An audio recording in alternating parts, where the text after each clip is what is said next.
ഈ കഥയുടെ ലോകത്ത് രാമായണം രൂപപ്പെടുത്തിയ അതിൻ്റെ ഒരു നക്കലിൽ നിന്ന് ലോകത്തിനിപ്പോഴും ബ്രേക്ക് ചെയ്തു പോകാൻ പറ്റിയിട്ടില്ല. അതിൽ പ്രകൃതിയെ തന്നെ ഒരു കഥാപാത്രമാക്കി അവതരിപ്പിക്കുന്നതാണ് ഹനുമാൻ. പ്രകൃതിയോട് ചേർന്ന് നിൽക്കുന്ന എല്ലാവരിലും ഹനുമാനുണ്ട്. എന്നാൽ നഗര സ്വഭാവമുള്ള എല്ലാവരോടും ഹനുമാൻ ഒരു എതിർപ്പുണ്ട്. നിങ്ങളിൽ ഈ സ്വഭാവങ്ങൾ എത്രത്തോളം ഉണ്ടെന്ന് നിങ്ങൾക്ക് രാമായണത്തെ അടിസ്ഥാനപ്പെടുത്തി ആലോചിക്കാം. അതിൻ്റെ സ്വാതന്ത്ര്യമാണ് രാമായണവും മഹാഭാരതവും തന്നിട്ടുള്ളത്. ഏത് പാവപ്പെട്ട കുഞ്ഞും വിശന്ന് കരഞ്ഞ് കരഞ്ഞ് കരഞ്ഞ് വയറൊട്ടി നട്ടലിനോടൊട്ടിക്കിടന്ന ഒരു കാലം നമ്മുടെ രാജ്യത്തിനും ലോകത്തിനും ഉണ്ടായിരുന്നു. അതിൻ്റെ ഒരു പ്രതിനിധി കൂടിയാണ് ഹനുമാൻ. രണ്ട് സങ്കടങ്ങൾക്ക് ഒന്നു ചേരാൻ കഴിയുന്ന ഏറ്റവും പവിത്രമായ ഇടം കാടാണ്, നാടല്ല. രാമായണ പ്രഭാഷണ പരമ്പരയിൽ രാമായണത്തിലെ ഹനുമാൻ എന്ന വിഷയത്തെക്കുറിച്ച് നമ്മോട് സംസാരിക്കുന്നത് രാമായണവും മഹാഭാരതം പോലുള്ള ഇതിഹാസങ്ങളെക്കുറിച്ച് ആഴത്തിൽ പഠിച്ച നമ്മുടെ മുൻ മന്ത്രി കൂടിയായ പ്രിയപ്പെട്ട മുല്ലക്കര രത്നാകരൻ അവർകളാണ്. രത്നാകരൻ എന്ന വാക്കും രാമായണവുമായിട്ടുള്ള ബന്ധം നമുക്കറിയാം അല്ലേ? അദ്ദേഹത്തിൻ്റെ മഹാഭാരതത്തിലൂടെ എന്ന ആഴമേറിയ ഒരു പഠനഗ്രന്ഥം എങ്ങനെയാണ് ഇതിഹാസങ്ങളെ സമീപിക്കുക, അതിനെ പുനർവായനയ്ക്ക് വിധേയമാക്കുക എന്നതിന് ഉത്തമ ഉദാഹരണമായ കൃതിയാണ്. രാമായണത്തെ സംബന്ധിച്ച് മുമ്പ് അദ്ദേഹം പ്രഭാഷണ പരമ്പരകൾ നടത്തിയിട്ടുണ്ട്. വിവിധ ഇതിഹാസ സംബന്ധിയായ പ്രഭാഷണ പരമ്പരകളിലൂടെ ശ്രദ്ധേയനായ വ്യക്തി കൂടിയാണ് അദ്ദേഹം. ചടയമംഗലത്ത് നിന്ന് ജനപ്രതിനിധിയായി 3 തവണ തിരഞ്ഞെടുക്കപ്പെട്ടിരുന്നു. അദ്ദേഹം നമ്മുടെ ക്ഷണം സ്വീകരിച്ച് വളരെ സന്തോഷത്തോടു കൂടി ആദ്യം വിളിച്ചപ്പോൾ തന്നെ തുഞ്ചൻപറമ്പിലെ ഈ പ്രഭാഷണത്തിന് എത്താം എന്ന് അദ്ദേഹം സമ്മതിച്ചു. നമ്മുടെ ട്രസ്റ്റ് അംഗമായ പ്രിയപ്പെട്ട ഗോപിയേട്ടനാണ് അദ്ദേഹത്തിൻ്റെ പേര് നിർദ്ദേശിച്ചത്. കൃത്യസമയത്ത് അദ്ദേഹം എത്തിച്ചേരുകയും ചെയ്തു. ഏറെ ആദരവോടെ സ്നേഹത്തോടെ അദ്ദേഹത്തെ നമുക്കെല്ലാവർക്കും വേണ്ടി സ്വാഗതം ചെയ്തുകൊണ്ട് പ്രഭാഷണത്തിലേക്ക് സ്നേഹത്തോടെ ക്ഷണിക്കുന്നു. പ്രിയമുള്ളവരെ, ഇന്ത്യയുടെ 2 ഇതിഹാസങ്ങളാണ് രാമായണവും മഹാഭാരതവും. ഈ ചരിത്രത്തോട് ചേർന്ന് നിന്ന് നമ്മളെ എല്ലാ കാലത്തുമുള്ള നമ്മളിലുള്ള ചില അംശങ്ങളെ, നമ്മൾ എല്ലാ കാലത്തുമുള്ള അംശങ്ങൾ സ്വഭാവങ്ങളാണ് മനുഷ്യനെ. ആ സ്വഭാവങ്ങളെ കഥാപാത്രങ്ങളാക്കി വികസിപ്പിച്ച് ഒരു കഥ പറയുമ്പോൾ ആ കഥ സ്വാഭാവികമായി നമ്മുടെ തന്നെ കഥ കൂടിയാവും,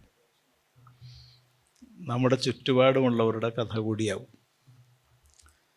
അതിലെ സങ്കടങ്ങൾ നമ്മുടെ സങ്കടങ്ങളാവും, അതിലെ സന്തോഷങ്ങൾ നമ്മുടെ സന്തോഷങ്ങളാവും. അങ്ങനെ ഒരു കഥ പറയാൻ കഴിയുന്നത് ഋഷിമാർക്കാണ്. അതുകൊണ്ടാണ് അവരെ ഋഷിമാരെന്ന് പറയുന്നത്.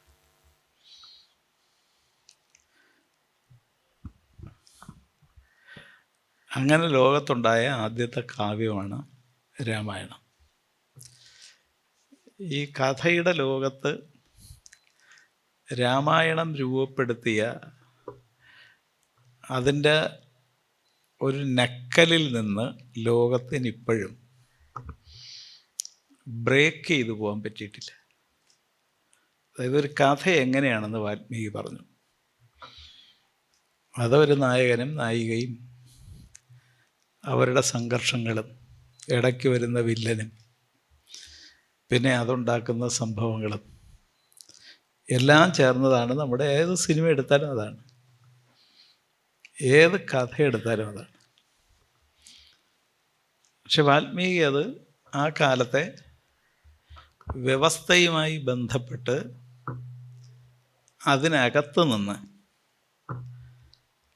അതിനകത്ത് തിരുത്തേണ്ടുന്ന ഘടകങ്ങളെ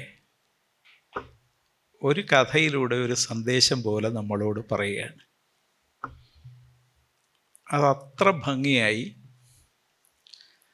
മറ്റാർക്കും അത്ര ലളിതമായി സമ്പൂർണമായി പറയാൻ കഴിഞ്ഞിട്ടില്ല. അതിൽ ചില കഥാപാത്രങ്ങളെല്ലാം ഈ പ്രകൃതിയിലെ ചില പ്രതിഭാസങ്ങളാണ്. അതിനെ കഥാപാത്രമാക്കി വികസിപ്പിക്കുകയാണ് വാൽമീകി ചെയ്തത്. അതിൽ പ്രകൃതിയെ തന്നെ ഒരു കഥാപാത്രമാക്കി അവതരിപ്പിക്കുന്നതാണ് ഹനുമാൻ.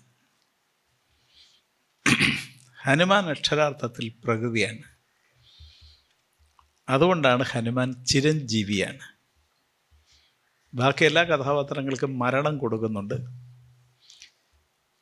പക്ഷെ ഹനുമാന് വാൽമീകി മരണം കൊടുക്കുന്നില്ല. കാരണം മരണം കൊടുത്താൽ ഈ പ്രകൃതിയെ ഒരു കഥാപാത്രമാക്കി വികസിപ്പിച്ചതിന് ഒരു അഭംഗി വരും ഹനുമാൻ മരിച്ചു പോയാൽ. കാരണം പ്രകൃതി മരിക്കുകയല്ല. അപ്പോൾ മരിക്കാത്ത ഒരു പ്രകൃതിയെ, അതിൻ്റെ ശക്തിയെ, അതിൻ്റെ ധാർമ്മികതയെ, അതിൻ്റെ സ്വഭാവത്തെ ഹനുമാൻ എന്നൊരു കഥാപാത്രത്തിലാണ് വാൽമീകി സന്നിവേശിപ്പിച്ചിരിക്കുന്നത്. അത് സത്യത്തിലൊരു ലോകോത്തര അത്ഭുതമാണ്. മഹാഭാരതത്തിലെ മറ്റൊരു കഥാപാത്രവും ലോകത്തിലെ ഒരു അത്ഭുതമാണ്. അത് സീതയാണ്. സീത മണ്ണാണ്. അതുകൊണ്ടാണ് സീത മണ്ണിൽ നിന്ന് വരികയും മണ്ണിലേക്ക് പോവുകയും ചെയ്തതാണ്. മണ്ണ് നമ്മൾ നെല്ലുണ്ടാക്കാനും പഴമുണ്ടാക്കാനും മരമുണ്ടാക്കാനും ഒക്കെ ഉപയോഗിക്കുന്നത് പോലെ സീതയെ വളർത്താനേ പറ്റൂ, എടുക്കാൻ പറ്റില്ല. ആ കഥാപാത്രത്തിൻ്റെ പ്രത്യേകത അതാണ്. അതുകൊണ്ടാണ് സ്വാമി വിവേകാനന്ദൻ പറഞ്ഞത്, സീതയെ നമുക്ക് കണ്ടുപോകാനല്ലാതെ കൊണ്ടുപോകാൻ പറ്റില്ല. കാരണം നമ്മുടെ മോഹങ്ങളുടെ ആകാശത്ത് നമുക്ക് തൊടാൻ പറ്റാത്തത്ര ഉയരത്തിൽ നിൽക്കുന്ന ഒരു പൂവാണ് സീത. അത് കണ്ടുപോകാനേ പറ്റും. അതുകൊണ്ടാണ് വാൽമീകി സീതയെ മണ്ണിന് തന്നെ കൊടുത്തു. അതിൻ്റെ അർത്ഥം സീത മണ്ണാണ്. ഏത് പെണ്ണിനും സീതയാവാൻ മോഹിക്കാം, പക്ഷേ സീതയാകാൻ പറ്റുകയില്ല. സീതയെപ്പോലെ ആകാൻ മോഹിക്കാത്ത ഒരു പെണ്ണും ലോകത്തില്ല. പക്ഷേ സീതയാകാൻ ഇതുവരെ കഴിഞ്ഞ ഒരു പെണ്ണും ഭൂമിയിൽ സീതയല്ലാതെ ജനിച്ചിട്ടില്ല. അപ്പം ഈ രണ്ട് കഥാപാത്രങ്ങളെ സൃഷ്ടിച്ചു എന്നതാണ് വാൽമീകിയുടെ ഒരർത്ഥത്തിൽ അനശ്വരതയും. അതിനെക്കുറിച്ചാണ് സുകുമാർ അഴീക്കോട് സാറ് പറഞ്ഞത്, ആദികാവ്യം അന്ത്യകാവ്യം കൂടിയാണ്. അതിനെ ഒരു കാവ്യത്തിനും ബ്രേക്ക് ചെയ്യാൻ പറ്റില്ല. അപ്പം അതിൽ ഇവിടുത്തെ സംഘാടകർ എന്നോട് ആവശ്യപ്പെട്ടത് ഹനുമാനെക്കുറിച്ച് പറയണമെന്നാണ്. ഞാൻ ശ്രീകുമാർ വിളിക്കുമ്പം ശ്രീകുമാറിനോട് പറഞ്ഞത് വേണമെങ്കിൽ ഞാൻ സീതയെക്കുറിച്ച് പറയാമെന്നാണ്, ഒരു സ്ത്രീ പക്ഷപാതിത്വം കാണിക്കാമെന്നാണ്. അപ്പോൾ ശ്രീകുമാർ പറഞ്ഞു അത് വേറൊരു ദിവസം പറയുന്നുണ്ട്. അപ്പം ഞാൻ പറഞ്ഞു അങ്ങനെയാണെങ്കിൽ ഹനുമാനെക്കുറിച്ച് പറയാം. ഈ ഹനുമാൻ നമ്മളിൽ ഓരോരുത്തരിലുമുണ്ട്. കാരണം ചിരഞ്ജീവിയായ ഒന്ന് പ്രകൃതി ആയതുകൊണ്ട് പ്രകൃതിയെ സ്നേഹിക്കുന്ന ഓരോരുത്തരിലും ഹനുമാനുണ്ട്. ഒരമ്മയിൽ ഹനുമാനുണ്ട്, ഒരു നല്ല പുരുഷനിൽ ഹനുമാനുണ്ട്. കാരണം നമ്മുടെ ജീവിതം എപ്പോഴും തൊട്ടു നിൽക്കുന്നതും ചേർന്ന് നിൽക്കുന്നതും പ്രകൃതിയോടാണ്. പ്രകൃതിയോട് ചേർന്ന് നിൽക്കുന്ന എല്ലാവരിലും ഹനുമാനുണ്ട്. എന്നാൽ നഗര സ്വഭാവമുള്ള എല്ലാവരോടും ഹനുമാൻ ഒരു എതിർപ്പുണ്ട്. അതുകൊണ്ടാണ് രാവണനോട് കൂടിയ എതിർപ്പുള്ളത് സീതയ്ക്കോ രാമനോ അല്ല, ഹനുമാനാണ്. അതിൻ്റെ അവകാശമുള്ളതും വാൽമീകി കൊടുത്തിരിക്കുന്നത് ഹനുമാനാണ്. അപ്പം ഇതിനെക്കുറിച്ചെല്ലാം പുതിയ കാലത്ത് പുതിയ പഠനങ്ങളും അന്വേഷണങ്ങളും ആവശ്യമാണ്. ഈ വ്യാസനും വാൽമീകിയും തന്ന ഒരു സ്വാതന്ത്ര്യം അതാണ്. അതായത് നിങ്ങൾക്ക് നിങ്ങൾ ജീവിക്കുന്ന കാലത്ത് നിങ്ങളിൽ ഈ സ്വഭാവങ്ങൾ എത്രത്തോളം ഉണ്ടെന്ന് നിങ്ങൾക്ക് രാമായണത്തെ അടിസ്ഥാനപ്പെടുത്തി ആലോചിക്കാം. അതിൻ്റെ സ്വാതന്ത്ര്യമാണ് രാമായണവും മഹാഭാരതവും തന്നിട്ടുള്ളത്. സത്യത്തിൽ അതിലെ കഥയല്ല പ്രധാനം, അതിനകത്ത് നിക്ഷേപിച്ചിട്ടുള്ള കാര്യമാണ്. അത് വ്യാസൻ കൃത്യമായി പറഞ്ഞിട്ടുണ്ട്. നിങ്ങൾ ഈ കഥകൾ അധികം പഠിക്കണമെന്നില്ല. പക്ഷേ കഥകളിലൂടെ ഞാൻ പറയുന്നത് എന്താണെന്ന് വെച്ചാൽ, ചരിത്രം നിങ്ങൾ പഠിക്കുന്നത് PSC ടെസ്റ്റ് എഴുതാൻ വേണ്ടിയാണ്. 1857 എന്തുണ്ടായി എന്നൊക്കെ ചോദിക്കുന്നത് PSCക്ക് ടെസ്റ്റ് എഴുതാനും പരീക്ഷയിൽ ജയിക്കാനും ജോലി കിട്ടാനും ഒക്കെ വേണ്ടിയാണ്. എന്നാൽ ഭീമനെക്കുറിച്ച് നിങ്ങൾ പഠിക്കുന്നത് ഒരു കഥ കേൾക്കാനാവരുത്. ഭീമൻ എന്ന കഥാപാത്രത്തിലൂടെ വ്യാസൻ ഒരു ദർശനം നിങ്ങൾക്ക് നൽകുന്നുണ്ട്. അത് കഥയിലൂടെ പറഞ്ഞാലേ നിങ്ങളുടെ മനസ്സിൽ അതിങ്ങനെ തോടിളകി ഇളകി ഇളകി അവസാനം അതിനകത്ത ദർശനത്തിൻ്റെ കാമ്പിലേക്ക് നിങ്ങളെത്തും. അതുകൊണ്ടാണ് ചരിത്രം മറന്നു പോകും, കഥ മറന്നു പോകത്തില്ല. പക്ഷേ കഥ കഥയായിട്ടല്ല സ്വീകരിക്കേണ്ടത്. ഓരോ കഥയ്ക്കുള്ളിലും ഒരു ഉപനിഷത്ത് ദർശനമോ ഇന്ത്യയുടെ ഋഷിമാർ കണ്ടെത്തിയ ജീവിത ദർശനമോ ഉണ്ട്. അത് കുട്ടികളെയും ചെറുപ്പക്കാരെയും കൗമാരക്കാരെയും നാടിനെയും സർവരെയും പഠിപ്പിക്കാൻ വേണ്ടിയാണ് സത്യത്തിൽ വ്യാസനും വാൽമീകിയും കഥ പറഞ്ഞത്, അല്ലാതെ ആ കഥ പഠിക്കാനല്ല. പക്ഷെ ഇന്ത്യയുടെ ഒരു ദോഷമായി എല്ലാവരും കേട്ടത്, എല്ലാവർക്കും ഇപ്പം കഥ അറിയാം, മിക്കവാറും പേർക്ക് കാര്യം അറിയത്തില്ല. അതുകൊണ്ടാണ് ഈ ചിലർ പറയുന്നത്, ഈ പട്ടാമ്പി സംസ്കൃത പാഠശാലയിലൂടെ ഒരുപാട് പേര് പഠിച്ചു പോയിട്ടുണ്ട്. അകത്ത് കയറി അവർ ഒരു കഥയുമായി പുറത്തു പോവുകയാണ് ചെയ്തത്.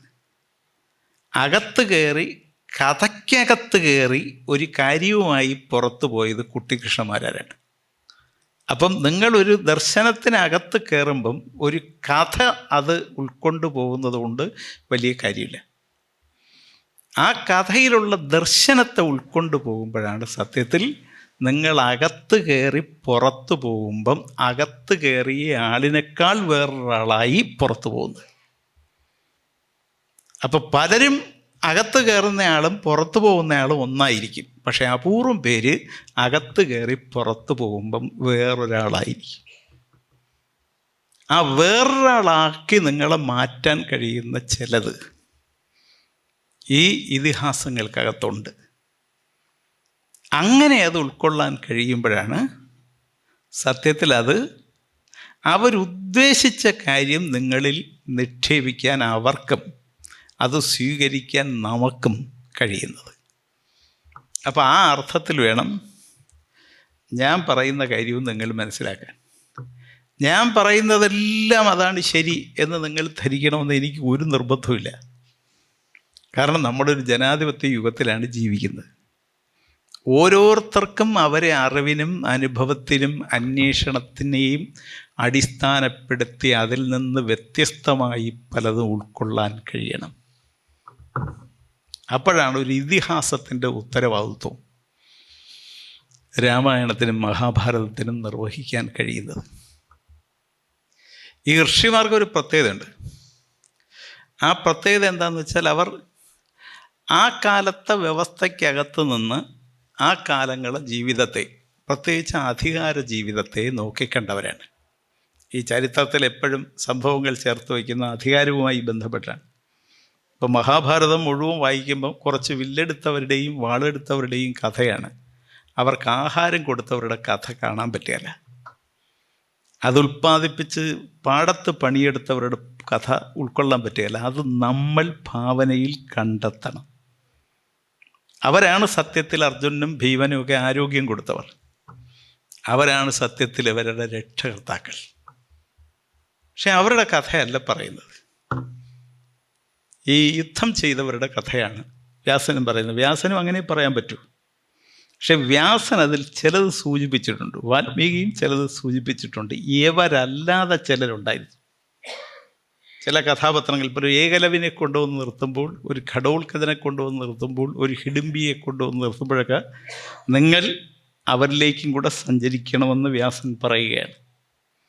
അതുപോലെ വാൽമീകി ഒരു ശംഭുവിനെ കൊണ്ടുവന്ന് നിർത്തുമ്പോൾ, അല്ലെങ്കിൽ ഒരു സാധാരണ മനുഷ്യനെ കൊണ്ടുവന്ന് നിർത്തുമ്പോൾ, അല്ലെങ്കിൽ രാമൻ്റെ ഭാര്യ മോശമാണെന്ന് പറയുന്ന ഒരു കള്ളുകുടിയനെ കൊണ്ടുവന്ന് നിർത്തുമ്പോൾ, അങ്ങനെയുള്ളവർ നമ്മുടെ സമൂഹത്തിലുണ്ട്. അവരാണ് സത്യത്തിൽ ഒരു രാഷ്ട്രത്തിൻ്റെ രാഷ്ട്രീയത്തെ മാറ്റിമറിക്കുന്നവർ. ഇതന്നും ഉണ്ടായിരുന്നു, ഇതിപ്പോഴുണ്ട്. അതുകൊണ്ടാണ് ആ ഭദ്രൻ എന്ന് പറയുന്ന കള്ളുകുടിയൻ്റെ റോൾ എടുക്കുന്ന ചിലപ്പം ഇപ്പോൾ ഒരു പെണ്ണായിരിക്കും, അല്ലെങ്കിൽ ഏതെങ്കിലും തെരുവിൽ നിൽക്കുന്ന ഒരാളായിരിക്കും. അപ്പം ഇങ്ങനെ ചിലത് കൂടി ചേർന്നതാണ് തൻ്റെ കഥയെന്ന് അവർ പറയണമെങ്കിൽ അവിടെയാണ് വ്യാസൻ ഋഷിയാവുന്നത്, വാൽമീകി ഋഷിയാവുന്നത്. അപ്പം ഇതൊരു ചെറിയ സംഗതിയായി കണക്കാക്കുന്നില്ല. നാടിൻ്റെ കഥ അവർ നാട്ടിലിരുന്നല്ല എഴുതിയത്, കാട്ടിലിരുന്നാണ്. ഈ നിഷ്പക്ഷമായി ഒരാൾ എഴുതണമെങ്കിൽ കാട്ടിലിരിക്കണം. ഇപ്പം ഇവിടെ ഇരുന്ന് നിങ്ങളുടെ കഥ ഞാൻ പറയാൻ ശ്രമിച്ചാൽ എനിക്ക് പക്ഷപാതിത്വം ഉണ്ടാവും. എൻ്റെ മുമ്പിൽ കാണുന്നവരെ എനിക്ക് വെറുപ്പിക്കാൻ പറ്റില്ല. അതേപക്ഷം നിങ്ങളുടെ കഥ കാട്ടിലിരുന്ന് എഴുതിയാൽ എനിക്ക് പക്ഷപാതിത്വം ഉണ്ടാവില്ല. എനിക്ക് കുറച്ച് സ്വതന്ത്രമായി എഴുതാൻ പറ്റും. നമ്മുടെ പുതിയ കാല എഴുത്തുകാരുടെയൊക്കെയുള്ള വലിയൊരു പ്രശ്നം എന്താണെന്ന് വെച്ചാൽ അവർ നാട്ടിലിരുന്ന് നാടിൻ്റെ കഥ പറയുകയാണ്. വ്യാസനും വാൽമീകിയൊക്കെ ചെയ്തത് കാട്ടിലിരുന്ന് നാടിൻ്റെ കഥ പറഞ്ഞു എന്നതാണ്. അപ്പം നമ്മളും ഭാവിയിലൊക്കെ അതിനു വേണ്ടി, പക്ഷെ അന്ന് കാട് കാണുമോ എന്നതൊക്കെ ഒരു പ്രശ്നമാണ്. ഭാവിയിൽ ഈ കാടുണ്ടാവോ, ഇനി കാടിലുള്ള വന്യമൃഗങ്ങളൊക്കെ കൂടെ നാട്ടിലോട്ടിറങ്ങിയാൽ നാടുണ്ടാവോ എന്നതൊക്കെ പ്രശ്നമാണ്. അതുകൊണ്ട് ആ പ്രശ്നമെല്ലാം നിൽക്കുമ്പോൾ അന്നുള്ളവർ നാടിൻ്റെ കഥ കാടിനകത്ത് പോയിരുന്ന് സാമാന്യം നിഷ്പക്ഷമായി, എന്നാലും ഒരു വ്യവസ്ഥയുടെ തടവുകാരാണ് ഏത് എഴുത്തുകാരും ഏത് രാഷ്ട്രീയക്കാരും ഏത് ജീവിക്കാൻ ശ്രമിക്കുന്നവരും ഒരു വ്യവസ്ഥയുടെ പലതരത്തിലെ തടവുകാരായിരിക്കും. അപ്പം അതിൽ ഒരത്ഭുത കഥാപാത്രത്തെയാണ് വാൽമീകി ഹനുമാനിലൂടെ സൃഷ്ടിച്ച് നമ്മളോട് പറഞ്ഞത്. ഈ ഹനുമാൻ്റെ ജനനത്തെക്കുറിച്ച് ധാരാളം തർക്കങ്ങളുണ്ട്. അതെല്ലായ്പ്പോഴും അങ്ങനെയാണ്. ഈ കാട്ടിലൊക്കെ ജനിച്ചു വീഴുന്ന ഒരാളെക്കുറിച്ച്, അല്ലെങ്കിൽ ആ ആളിൻ്റെ കൃത്യമായ ഒരു ജനന തീയതിയെക്കുറിച്ചൊക്കെ തർക്കങ്ങളുണ്ടാകും. ഇപ്പോഴും തർക്കങ്ങളുണ്ടാകും. ഒരു ഉദാഹരണം പറഞ്ഞാൽ, കേരളത്തെ നവോത്ഥാനത്തിലേക്ക് നയിച്ച മനുഷ്യരിൽ ഏറ്റവും മുമ്പിൽ നിൽക്കുന്ന ആൾ ശ്രീനാരായണ ഗുരുവാണ്. പക്ഷെ ശ്രീനാരായണ ഗുരുവിൻ്റെ ജന്മദിവസത്തെക്കുറിച്ച് തർക്കമുണ്ട്. ആ ആണ്ടിൽ തർക്കമില്ല. അതായത് ആണ്ടിൽ തർക്കം ഉണ്ട്, ദിവസത്തിൽ തർക്കമില്ല. ഈ ഓണക്കാലത്ത് തിരുവോണം ഔട്ടവും കഴിഞ്ഞ് ചതയത്തിനാണ് ജനിച്ചത് എന്നുള്ളതിൽ തർക്കമില്ല. പക്ഷേ അത് 54-ലാണോ 55-ലാണോ 1854-ലാണോ 55-ലാണോ 56-ലാണോ തർക്കമുണ്ട്. ഈ മലയാളിയുടെ ഒരു സ്വഭാവം എന്താണെന്ന് വെച്ചാൽ, ഈ തർക്കം നമ്മൾ മുത്തം കൊടുത്ത് വളർത്തുന്നവരാണ്. ശരിയാണെങ്കിൽ നമ്മൾ തൊട്ടിൽ കിടത്തി ഒരു താരാട്ട് പാട്ട് പോലും പാടുന്നവരല്ല. അപ്പം ഈ തർക്കം വളർത്താൻ സാധ്യതയുണ്ടെന്നും ശ്രീനാരായണ ഗുരുവിൻ്റെ ജനന വർഷത്തെക്കുറിച്ച് സുപ്രീം കോടതി വരെ കേസ് നടത്താൻ സാധ്യതയുണ്ടെന്നും മനസ്സിലാക്കിയാണ് ശ്രീനാരായണ ഗുരുവിൻ്റെ വത്സല ശിഷ്യനായ കുമാരനാശാൻ ഈ 54-കാരനെ ഒരടി കയറ്റിയും 56-കാരനെ ഒരടി ഇറക്കിയും 55 എന്ന് പ്രഖ്യാപിച്ചു. അപ്പം ഇപ്പോൾ അംഗീകരിക്കപ്പെട്ടത് 55-ആണ്. അപ്പോൾ എല്ലാ കാര്യത്തിലും ഇവിടെ ഇരിക്കുന്നവരിൽ തന്നെ നിങ്ങളല്ല, നിങ്ങളുടെ കൊച്ചുങ്ങളെയൊക്കെ കുറിച്ച് നിങ്ങൾക്ക് നല്ല ഓർമ്മയൊക്കെ ഉണ്ടാവും. പക്ഷേ നിങ്ങളുടെ അമ്മമാർ ജനിച്ചത് എന്താണെന്ന് ചോദിച്ചാൽ, അവരുടെ അമ്മയോട് ചോദിച്ചാൽ ചിലപ്പോൾ ചന്തയിൽ ആൾ കൂടിയ ദിവസമായിരിക്കും, അല്ലെങ്കിൽ ഇടിവെട്ടി മഴ പെയ്ത ഒരു ദിവസമായിരിക്കും. ഇങ്ങനെയൊക്കെയാണ് മിക്കവാറും. നിങ്ങൾക്കറിയാം, കേരളത്തിലെ ഒരു 19 വർഷം മുമ്പുള്ള മിക്കവാറും കുട്ടികളുടെ ജനനം മെയ് മാസത്തിലായിരിക്കും. കാരണം ഈ പള്ളിക്കൂടത്തിൽ ചേർക്കുന്നതുകൊണ്ട് ഇത് സംഭവിച്ച. അപ്പോൾ പള്ളിക്കൂടത്തിൽ ചേർക്കുമ്പോൾ 5 വയസ്സാകുമ്പം മെയ് മാസത്തിൽ ഒരു 15-നും 30-നും ഇടയ്ക്കുള്ള ഒരു ദിവസം ജനിച്ചു എന്നാണ്. അതുമായിട്ട് ജനനവുമായിട്ട് ഒരു ബന്ധവും ഉണ്ടാവത്തില്ല. അപ്പം അതുകൊണ്ട് ഹനുമാൻ എന്നാണ് ജനിച്ചത്, എപ്പോഴാണ് ജനിച്ചത്, ആരാണ് അച്ഛൻ, ഇതിൻ്റെ ഈ കാര്യത്തെക്കുറിച്ചൊക്കെ തർക്കമുണ്ട്. തർക്കം ഉണ്ടാകണമെന്ന് വാൽമീകി ആഗ്രഹിച്ചു. ആഗ്രഹിച്ചെന്താണെന്ന് വെച്ചാൽ പ്രകൃതിയുടെ ജനനത്തിനെക്കുറിച്ച് തർക്കമുണ്ട്.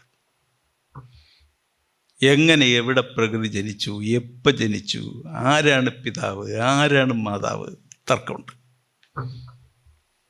ആ തർക്കം ഹനുമാന്റെ ജനനത്തിലും വേണമെന്ന് നമ്മളെക്കാളൊക്കെ എത്രയോ ഭാവനയുള്ള, എത്രയോ ബുദ്ധിശാലിയായ, പ്രതിഭാശാലിയായ വാൽമീകി ആഗ്രഹിച്ചു.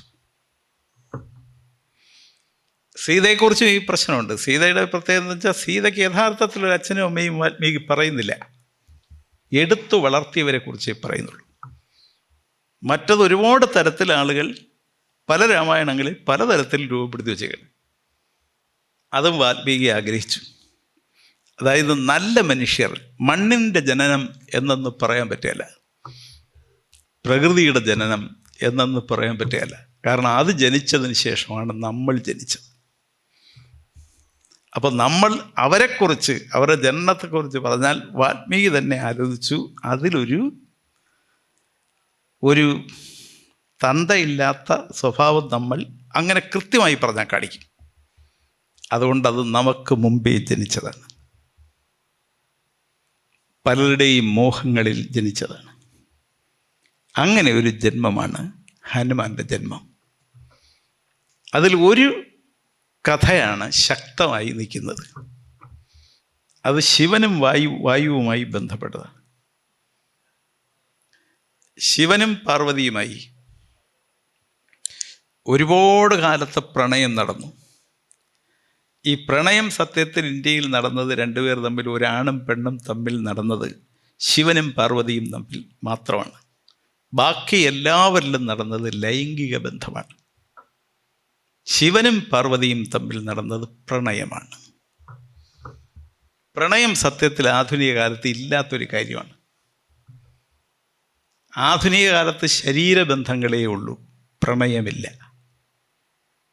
എന്നാൽ ഇന്ത്യക്ക് വേണ്ടത് പ്രണയമാണെന്ന് സ്ഥാപിച്ചാൽ, അതുകൊണ്ടാണ് ആണും പെണ്ണും ഒന്നാണെന്ന്. ഈ ദേവതാ സങ്കല്പത്തിൽ കാർഷിക നാഗരികത സിന്ധു നാഗരികതയായി നിൽക്കുമ്പോൾ രൂപപ്പെട്ട ഒരു ദേവതാ സങ്കല്പമാണ് അർദ്ധനരീശ്വര സങ്കല്പം. അതായത് പ്രകൃതി എന്ന് പറയുന്നത് പാതി പെണ്ണും പാതി പുരുഷനുമാണ്. അത് ഇന്ത്യൻ ദേവതാ സങ്കല്പമാണ്. അല്ലാതെ ആണ് മാത്രമായാൽ, ബ്രഹ്മാവ് എല്ലാവരെയും സൃഷ്ടിച്ചു എന്നൊക്കെ പറയുന്നത് ശരിയായിരിക്കില്ല. ബ്രഹ്മാവിനൊരു സ്ത്രീ കൂടെ ഉണ്ടെങ്കിൽ ഈ സൃഷ്ടിക്കാൻ പറ്റൂ. ഒരു സ്ത്രീ മാത്രം സൃഷ്ടിച്ചു എന്ന് പറയുന്നതും ശരിയായിരിക്കില്ല. ഒരു പുരുഷനും കൂടി ഉണ്ടെങ്കിൽ ഈ സൃഷ്ടിക്കാൻ പറ്റൂ. അതുകൊണ്ടാണ് ദേവതാ സങ്കല്പത്തിൽ ഈ അർദ്ധനാരീശ്വര സങ്കല്പം ഒരു പ്രകൃതിപക്ഷ ദേവതാ സങ്കല്പമാണ്. അതിലെ ശിവനും പാർവതിയും ഒരുപാട് കാലം പ്രണയിച്ചിട്ടും അവർക്ക് തൃപ്തിയാവുന്നില്ല. അങ്ങനെ അവസാനം പ്രകൃതിയുടെ തന്നെ പ്രേരണയിൽ ശിവബീജം പുറത്തു വന്നെന്നാണ്. അപ്പോൾ അത് പാർവതിക്ക് താങ്ങാൻ പറ്റുകയില്ല. പാർവതിക്ക് താങ്ങാൻ പറ്റാത്ത ഈ ബീജത്തെ എവിടെ നിക്ഷേപിക്കുമെന്ന് പലരും ആലോചിച്ചു. അപ്പം നദിയോട് പറഞ്ഞു, നീ ഏറ്റുവാങ്ങാൻ. എല്ലാം ഏറ്റുവാങ്ങുന്നത് നദിയാണ്. പക്ഷെ നദിക്കും ഏറ്റുവാങ്ങാൻ പറ്റിയില്ല. അപ്പോൾ മണ്ണിനോട് പറഞ്ഞു, നീ ഏറ്റുവാങ്ങാൻ. അപ്പോൾ മണ്ണിനും ഏറ്റുവാങ്ങാൻ പറ്റിയില്ല. അവസാനം നിർബന്ധിച്ച് കാറ്റേറ്റുവാങ്ങി. അങ്ങനെയാണ് ഈ വായുവിൻ്റെ ബന്ധം വരുന്നത്. അങ്ങനെയാണ് കാറ്റേറ്റുവാങ്ങി. ഇത് നാടെമ്പാടും കാറ്റ് കൊണ്ടു നടന്നു. ഇതെവിടെ നിക്ഷേപിക്കും? അവസാനം വനത്തിനുള്ളിലെ മനസ്സിൽ അഴുക്ക് തീണ്ടാത്ത എല്ലാം ഏറ്റുവാങ്ങുന്ന ഒരു വാനര സ്ത്രീ അത് ഏറ്റുവാങ്ങി. അതൊരർത്ഥവത്തായ ചിന്തയാണ്. നമ്മുടെ ആദിവാസി പെൺകുട്ടികൾ സ്നേഹത്തോടെ ചിലത് ഏറ്റുവാങ്ങുന്നത് പോലെ ഒരു ദരിദ്ര നഗരവാസി പെൺകുട്ടിക്ക് ഏറ്റുവാങ്ങാൻ പറ്റുകയല്ല. ദരിദ്ര എന്ന് ഞാൻ പറഞ്ഞത് സ്നേഹത്തിൻ്റെ ദാരിദ്ര്യവും ആർഭാടത്തിൻ്റെ അഹങ്കാരവുമാണ്. അങ്ങനെയാണ് കാട്ടിനുള്ളിലെ ഒരു വാനര സ്ത്രീ എന്നൊക്കെ പറഞ്ഞാൽ അവരെ നമ്മളിപ്പോഴും പാവപ്പെട്ട മനുഷ്യരെ വിളിക്കുന്ന നീ കുരങ്ങ് എന്നൊക്കെ വിളിക്കും. കുരങ്ങ് എന്ന് പറയുന്നത് മനുഷ്യൻ്റെ ഏറ്റവും മനോഹരമായ ഒരു മാനസിക ഭാവമാണ്. അതായത് വിശുദ്ധി നഷ്ടപ്പെട്ടിട്ടില്ലാത്ത മനുഷ്യനാണ് വനനരൻ. വനനരനാണ് വാനരൻ. അതിൻ്റെ മഹത്വം വാൽമീകി ആവർത്തിച്ച് പറയുന്നുണ്ട്. അങ്ങനെ ആ ബീജമാണ് ശിവനിൽ നിന്ന് ഉണ്ടായത്, വായു ഏറ്റുവാങ്ങിയതും ഒരു പെണ്ണത് സ്വീകരിച്ചതും ആ പെണ്ണ് പ്രസവിച്ചതാണ് ഹനുമാനെ. അപ്പോൾ അത് എത്ര വലിയ ഭാവനയാണ്. ഒരു ഋഷിക്കല്ലാതെ ഇങ്ങനെ ഒരു ഭാവന നെയ്തെടുക്കാൻ പറ്റൂ? അതുകൊണ്ടാണ് നമ്മൾ ഋഷിമാരെഴുതിയതെല്ലാം അനശ്വരമാകുന്നതും കാലത്തെ അതിജീവിക്കുന്നതും. നമ്മൾ മറക്കാൻ ആഗ്രഹിച്ചാലും നമുക്ക് ഇറക്കി വയ്ക്കാൻ പറ്റാതെ കൊണ്ടു നടക്കേണ്ടി വരുന്നതും അതുകൊണ്ടാണ്. ഹനുമാൻ ജനിക്കുന്നതിന് മുമ്പേ ഇങ്ങനെ ഒരു ശക്തനായ ഒരാൾ ശിവബീജത്തിൽ നിന്ന് ജനിക്കുന്നുണ്ടെന്ന് കരുതി ഈ ശിവൻ ജനിക്കാതിരിക്കാനും ഗർഭത്തിൽ വെച്ച് തന്നെ കൊന്നുകളയാനും ഒക്കെയുള്ള ശ്രമം നടക്കുന്നുണ്ട്. ദേവന്മാരാണ് അതിന് നേതൃത്വം കൊടുക്കുന്നത്. പക്ഷെ അതിനെയെല്ലാം ഹനുമാൻ അതിജീവിക്കുകയാണ്. അതിജീവിച്ചാണ് ഹനുമാൻ പറക്കുന്നത്. അപ്പം കാട്ടിൽ ഒരു വാനര സ്ത്രീയിൽ ലോകത്തിലെ ഏറ്റവും വലിയ ദേവതാസങ്കല്പമായ ശിവനിൽ നിന്ന് ബീജം കാറ്റേറ്റുവാങ്ങി, കാറ്റത് അവിടെ നിക്ഷേപിച്ച് അതിനെ വളർത്തി അതിൽ നിന്ന് ജനിച്ചതാണ് ഹനുമാൻ. അപ്പം ഹനുമാന് പറഞ്ഞാൽ എത്ര പിതാക്കന്മാരാണ്? ഒരു അമ്മയേ ഉള്ളൂ, അതൊരു വാനര സ്ത്രീയാണ്. അച്ഛൻ വേണമെങ്കിൽ കാടൊരച്ഛനാണ്. വായു ഒരു പിതാവാണ്, ശിവനൊരു പിതാവാണ്. അത് എപ്പോഴും അങ്ങനെയാണ്. ഈ നല്ല മക്കൾക്കെല്ലാം അവകാശപ്പെടാൻ ഒരുപാട് തന്തമാരുണ്ടാവും, എന്നാൽ അമ്മ ഒരാളെ ഉണ്ടാവും. അതുകൊണ്ടാണ് അമ്മ പ്രധാനമാണ്, ആണല്ല പ്രധാനം, പെണ്ണാണ്. ആ സ്ത്രീയുടെ മകനാണ് ഹനുമാൻ. ഇത് നമുക്ക് വേണമെങ്കിൽ നമ്മുടെ കുട്ടികളെ പഠിപ്പിക്കുമ്പം പലതരത്തിൽ ഡോക്ടറേറ്റിന് വകയുള്ളൊരു വിഷയമാണ്. ഇങ്ങനെ പ്രകൃതിയുടെ ആകെ മൊത്തം സഞ്ചാരത്തിൻ്റെയും സംഗമത്തിൻ്റെയും സമന്വയത്തിൻ്റെയും ഫലമായിട്ടാണ് ഒരു കുട്ടി ജനിക്കുന്നത്. ആ കുട്ടിയാണ് കാട്ടിൽ വളരുന്നത്. കാട്ടിൽ വളരുന്ന ഏത് കുട്ടിക്കും പ്രാഥമികമായ ഒരു പ്രശ്നം വിശപ്പിന് പരിഹാരമില്ല എന്നതാണ്. നാട്ടിൽ അച്ഛനും അമ്മയും ഉണ്ടെങ്കിലും സാമാന്യേന വിശപ്പിന് പരിഹാരം ഉണ്ടാക്കാൻ അച്ഛനും അമ്മയും ഒക്കെ കൂടെ ശ്രമിച്ച്, അല്ലെങ്കിൽ അയൽവക്കക്കാർ ശ്രമിച്ച് എന്തെങ്കിലും ആഹാരം കൊടുക്കും. പക്ഷെ കാട്ടിൽ ഇങ്ങനെ ജനിച്ച് ഒരുപാട് വിശപ്പുള്ള ഹനുമാൻ, ഏത് കുട്ടിയും ആഗ്രഹിക്കുന്നത് കിട്ടുന്നതെന്തും കഴിക്കാനാണ്. അത് കൊച്ചുങ്ങൾക്കുള്ള ഒരു പ്രശ്നം അതാണ്. അവർക്ക് ഇത് കഴിക്കാൻ കൊള്ളാവുന്നതോ അത് കഴിക്കാൻ കൊള്ളരുതാത്തതോ, ഇത് കടിക്കുന്നതോ അത് കടിക്കാത്തതോ, ഇത് രുചിയുള്ളതോ അത് രുചിയില്ലാത്തതോ ഇങ്ങനെ അറിയല്ല. അപ്പോൾ ഹനുമാനും ജനിച്ച് വീണ ഉടനെ നോക്കിയപ്പോൾ ഭയങ്കര വിശപ്പ്. ഇങ്ങനെ നോക്കുമ്പോൾ സൂര്യൻ ഉദിച്ചു വരുന്നു. സൂര്യൻ ഉദിച്ചു വരുന്നപ്പോൾ കണ്ടാൽ ചുവന്ന പഴം പോലെ ഇരിക്കും. അപ്പോൾ ഹനുമാന് തോന്നി ഇത് കഴിക്കാനുള്ള ഒരു പഴമാണ്, ഇത് ചാടിപ്പിടിക്കാം. അപ്പം ഏതൊന്നിനെയും പ്രകൃതിക്ക് ചാടിപ്പിടിക്കാൻ പറ്റും.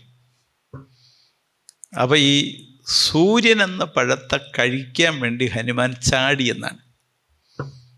ഇതൊരു ഭാവനയാണ്. പ്രശ്നം എന്താണെന്ന് വെച്ചാൽ, ഏത് ആദിവാസി കുഞ്ഞും ഏത് കോളനിയിലെ കുഞ്ഞും, ഇപ്പം റേഷൻ കടയും മറ്റ് സിസ്റ്റമൊക്കെ ഉള്ളതുകൊണ്ട് കുറച്ച് മാറി, പണ്ട് വിശപ്പൊരു പ്രശ്നമായിരുന്നു. ഇപ്പോഴും ഇന്ത്യയിൽ പലയിടത്തും വിശപ്പൊരു പ്രശ്നമാണ്. അപ്പം വിശപ്പ് ഹനുമാൻ ഒരു പ്രശ്നമായിരുന്നു. വിശപ്പാണ് ആദിവാസിയുടെയും താഴെത്തട്ടിലെ മനുഷ്യൻ്റെയും പ്രത്യേകിച്ച് അവിടുത്തെ കുഞ്ഞുങ്ങളുടെയും ആദ്യ പ്രശ്നമെന്ന് ലോകത്തോട് ഹനുമാനിലൂടെ പറയുകയാണ് വാൽമീകി. അതിന് അദ്ദേഹം വലിയൊരു ഭാവന ചേർത്ത് പറഞ്ഞു എന്നേ ഉള്ളൂ. അത് സൂര്യനെ കണ്ടു പഴമാണെന്ന് കരുതി ചാടി കടിക്കാനൊരുങ്ങി എന്നതൊക്കെ പറയുന്നത് അതിൻ്റെ ഭാവനയാണ്. യഥാർത്ഥ പ്രശ്നം, ചരിത്രം, ഏത് പാവപ്പെട്ട കുഞ്ഞും വിശന്ന് കരഞ്ഞ് കരഞ്ഞ് കരഞ്ഞ് വയറൊട്ടി നട്ടലിനോട് ഒട്ടിക്കിടന്ന ഒരു കാലം നമ്മുടെ രാജ്യത്തിനും ലോകത്തിനും ഉണ്ടായിരുന്നു. അതിൻ്റെ ഒരു പ്രതിനിധി കൂടിയാണ് ഹനുമാൻ. അപ്പം ഈ പഴത്തെ ഇങ്ങനെ ചാടി പിടിക്കാൻ ഒരുങ്ങുമ്പോൾ ഈ ചാട്ടം ദേവേന്ദ്രൻ കണ്ടെന്നാണ്. അപ്പം ഈ പഴമല്ല, എല്ലാം ദേവന്മാരുടെ ധാരണ അവർക്കുള്ളതാണ്. നമ്മുടെ ഭൂമിയൊക്കെ പണ്ട് അങ്ങനെയായിരുന്നു. ജന്മിത്വം ഉണ്ടായിരുന്ന കാലത്ത് ഈ ഭൂമിയല്ല ജന്മിമാരുടെ കൈവശമാണ്. അതിലെ വിഭവങ്ങളെല്ലാം അവർക്കുള്ളതാണ്. അവർ വല്ലതും തന്നാൽ കഴിക്കാം, ഇല്ലെങ്കിൽ കഴിക്കാൻ പറ്റില്ല. അപ്പം ദേവേന്ദ്രന് ഉള്ളതെന്ന് ദേവേന്ദ്രൻ കരുതുന്ന ആ ദേവേന്ദ്രൻ്റെ കൈവശമുള്ള വജ്രായുധം കൊണ്ട് ഈ സൂര്യനെ തേടി ചാടി അതിനടുത്തെത്തിയ ഹനുമാനെ വജ്രായുധം കൊണ്ട് ദേവേന്ദ്രൻ വെട്ടി. അങ്ങനെയാണ് താടിയിലൊരു മുറിവുണ്ടാവുന്നത്. ആ മുറിവുള്ളത് കൊണ്ടാണ്, ആ പാട് മാറാത്തത് കൊണ്ടാണ് ഹനുമാന് ഹനുമാൻ എന്ന പേരുണ്ടായത്. ആ പേരുണ്ടായി എന്ന് പറഞ്ഞാൽ അതിൻ്റെ മറ്റൊരർത്ഥം, നമ്മുടെ നാട്ടിലെ ആദിവാസികളാണെങ്കിലും സാധാരണക്കാരാണെങ്കിലും പട്ടിണിക്കാരാണെങ്കിലും ആയ കുഞ്ഞിനെ അവരെ വീട്ടുമുറ്റത്ത് വളരുന്ന ചെടിയിലെ പഴത്തിൽ അവകാശമില്ല, നെല്ലിൽ അവകാശമില്ല, മണ്ണിൽ അവകാശമില്ല, ആഹാരത്തിൽ അവകാശമില്ല. ആ അവകാശം സ്ഥാപിക്കാൻ അതിലേക്ക് ചാടിയാൽ ഏത് പാവപ്പെട്ട കുഞ്ഞിനും അവൻ്റെ ശരീരത്തിൽ ജീവിതത്തിൽ നിന്ന് മായാത്ത ഒരു പാട് കിട്ടാനുള്ള സാധ്യതയുണ്ടെന്നുള്ള ഓർമ്മപ്പെടുത്തലാണ് വാൽമീകി ചെയ്തത്. വാൽമീകി അങ്ങനെ എഴുതിയാൽ ആ അവസ്ഥയിൽ വാൽമീകിയുടെ പുസ്തകം വിറ്റുപോകില്ല, പാടാൻ ആളുണ്ടാവില്ല. അതുകൊണ്ടാണ് വാൽമീകി അപാര പ്രതിഭാശാലി ആയതുകൊണ്ട് വാൽമീകി ഇങ്ങനെ എഴുതി. ഇങ്ങനെ ഒരു കഥാപാത്രത്തെ സൃഷ്ടിച്ച് ആ കഥാപാത്രത്തിലൂടെ ഇങ്ങനെ പറഞ്ഞു. ഹനുമാൻ എന്ന പേരും കിട്ടി. ഹനുമാൻ അത് കഴിഞ്ഞ് സ്വാഭാവികമായി ഹനുമാൻ വളർന്നു വരുമ്പോൾ ഹനുമാനും വിദ്യാഭ്യാസം ചെയ്യണമെന്ന മോഹമുണ്ടായി. പണ്ടും നമ്മുടെ നാട്ടിൽ ഒരുപാട് പാവപ്പെട്ടവർക്ക് വിദ്യാഭ്യാസം ചെയ്യണമെന്ന മോഹമുണ്ടായി. പക്ഷേ ആർക്കും വിദ്യാഭ്യാസം കിട്ടിയില്ല. വിദ്യാഭ്യാസമൊക്കെ വളരെ ചെറിയ ഒരു ന്യൂനപക്ഷത്തിന് മാത്രമേ കിട്ടിയുള്ളൂ. ഹനുമാനും എന്തെങ്കിലും അറിവ് നേടണം എന്ന മോഹമുണ്ടായി. അപ്പോൾ ഒരുപാട് ഗുരുക്കന്മാരെ സമീപിച്ചു. ആരും പഠിപ്പിക്കാൻ തയ്യാറായില്ല. കാരണം എല്ലാ കാലത്തും എല്ലാവരും പഠിപ്പിക്കുന്നത് മിക്കവാറും അവർക്കിഷ്ടപ്പെട്ടവരെയും അല്ലെങ്കിൽ ഉന്നതങ്ങളിൽ ജനിച്ചവരെയും അതുമായി ബന്ധപ്പെട്ട് നിൽക്കുന്നവരെയുമാണ്. അങ്ങനെ ഒരു വ്യവസ്ഥ നിലനിന്ന കാലത്താണ് ഹനുമാൻ കാട്ടിൽ പറക്കുന്നത്. അതുകൊണ്ട് തന്നെ ഹനുമാന് ഒരു ഗുരുവിനെ കിട്ടിയില്ല. അവസാനം ഹനുമാൻ ആരെയും കിട്ടാതായപ്പോൾ സൂര്യനെ അഭയം പ്രാപിച്ചു. സൂര്യനോടാണ് പറയുന്നത്, എന്നെ ഒന്ന് പഠിപ്പിക്കണം. അപ്പോൾ സൂര്യൻ ഹനുമാൻ്റെ നിർബന്ധം മനസ്സിലായി. ഈ കുട്ടിക്ക് പഠിക്കാൻ ഭയങ്കര ആഗ്രഹമുണ്ടെന്ന് മനസ്സിലാക്കി. സൂര്യൻ ഒരു ഉപാധി വെച്ചു. സൂര്യൻ പറഞ്ഞു, നിന്നെ ഞാൻ പഠിപ്പിക്കാം, പക്ഷേ എനിക്ക് രാത്രി ഉറങ്ങിയേ പറ്റൂ, പകലെനിക്ക് വെളിച്ചവുമായി സഞ്ചരിച്ചേ പറ്റൂ. അപ്പം ഇത് രണ്ടും ഉള്ളതുകൊണ്ട് പഠിപ്പിക്കണമെങ്കിൽ ഞാൻ സഞ്ചരിച്ചു കൊണ്ടിരിക്കുമ്പം ഞാൻ പറയുന്നത് നീ കേട്ട് പഠിക്കണം. അപ്പം ഹനുമാൻ സമ്മതിച്ചു, അത് ചെയ്തോളാം പറഞ്ഞു. അപ്പം സൂര്യൻ പറഞ്ഞു, അതിനൊരു ഉപാധി കൂടിയുണ്ട്. ഞാൻ മുമ്പോട്ടാണ് സഞ്ചരിക്കുന്നത്. അപ്പോൾ ഞാൻ പറയുന്നത് കേൾക്കണമെങ്കിൽ ഞാൻ സഞ്ചരിക്കുന്ന വേഗതയിൽ നീ പിറകോട്ട് സഞ്ചരിക്കണം. അങ്ങനെ ഞാൻ മുമ്പോട്ടും നീ പിറകോട്ടും സഞ്ചരിച്ചാൽ നിനക്കെൻ്റെ ശിഷ്യനാവാം. അപ്പോൾ സാധാരണ കുട്ടികൾ എങ്ങനെയാണ് പഠിക്കുന്നത്? ഇരുന്ന് പഠിക്കുകയാണ്. സൂര്യൻ നടന്നാണ് പഠിപ്പിച്ചത്, ഹനുമാൻ നടന്നാണ് പഠിച്ചത്. സത്യത്തിൽ ഇരുന്ന് പഠിക്കുന്നതിനേക്കാൾ നല്ലത് നടന്ന് പഠിക്കുന്നതാണ്. അത് ഹനുമാൻ കാണിച്ചു തന്ന ഒരു വഴിയാണ്. ഇപ്പോഴത്തെ കുട്ടികളുടെ ഏറ്റവും വലിയ പ്രശ്നം അവർ ഇരുന്നും പഠിക്കുകയല്ല, നടന്നും പഠിക്കുകയല്ല, കിടന്ന് പഠിക്കുകയാണ്. അതിൻ്റെ എല്ലാ വിഷമങ്ങളും നാട്ടിലുണ്ട്. അങ്ങനെ കിടന്ന് കുട്ടികളിൽ വലിയൊരു പങ്ക് MDMA ഒക്കെ കഴിച്ച് പിന്നെ തീരെ അങ്ങ് കിടപ്പിലാവുകയാണ്. ഹനുമാൻ നേരെ തിരിച്ചാണ്. അതിൻ്റെ അർത്ഥം ഹനുമാൻ പഠിച്ചത് അധ്വാനിച്ചാണ്. മറ്റൊരർത്ഥത്തിൽ പറഞ്ഞാൽ അതൊരു സംസ്കാരത്തിൻ്റെ യാത്രയാണ്. അത് വാൽമീകി അപാര ഭംഗിയോടെ പറഞ്ഞു വെച്ചു എന്നേ ഉള്ളൂ.